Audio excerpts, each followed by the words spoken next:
Hello বন্ধুরা, তো তোমরা সবাই কেমন আছো? আশা করছি ভালো আছো। তো চলে আসলাম আজকে নেক্সট ভিডিও নিয়ে, নতুন একটা ভিডিও নিয়ে। তো আজকে আমরা গেছিলাম বগুলা কালী মন্দিরে পুজো করতে। তো দেখো গেছি আমি, আমার পাশে বাড়ি একটা আমার ননদ, আমার ছেলে, সবাই মিলে গেছিলাম পুজোটা করতে। তো এর আগে 2-3 সপ্তাহ পুজো হয়ে গেছে। তো বিপত্তারিণী পুজো দিতে গেছিলাম আমরা। তো আমরা বেশি সকালে গেছিলাম, ওর জন্য লোকজন এখনও আসেনি। 10টার পর, 10:30টার পরের থেকে দেখবে পুরো ভরে যাবে, সেটাও তোমাদের দেখাবো। তো দেখো এখন বসে আমরা সুতো বাঁধছি, সুতো তৈরি করছি, যাতে তার পুজোর আগে কমপ্লিট হয়ে যায়। পুরো 10টা, 10:30 থেকে পুজোটা শুরু হবে। আমরা এখন বসে পড়ে সুতোটা বেঁধে ফেলছি।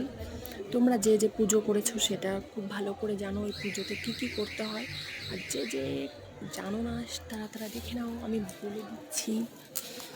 দেখো, এই সুতো বাঁধতে গেলে 13টা সুতো রিল পাওয়া যায়, গুটি।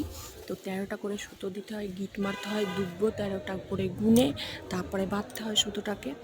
আর তোমরা যেদিন পুজো করবে সেই দিনকে তো ভাত খেতে পারবে না, লুচিই খেতে হবে। পুজো টুজো করে এসে ফল খেতে পারবে, আর 13টাই লুচি খেতে হবে তোমাদেরকে।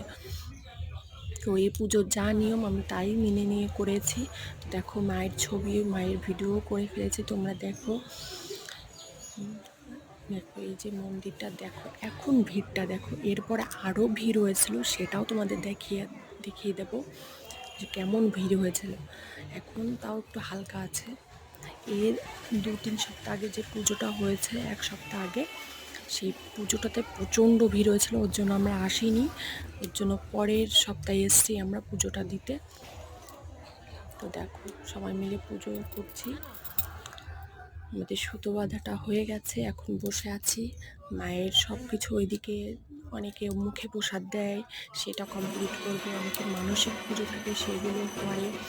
মনে যার যেটা আছে সেটা করার পরে বিপত্তারিণী পুজো শুরু হয়। সঙ্গে এখনও লোকজন আসছে, এখনও লোকজন ঢুকছে এক এক করে। তো তোমাদের নতুন বন্ধুর ভিডিও কেমন লাগছে প্লিজ একটু কমেন্ট করে বলো।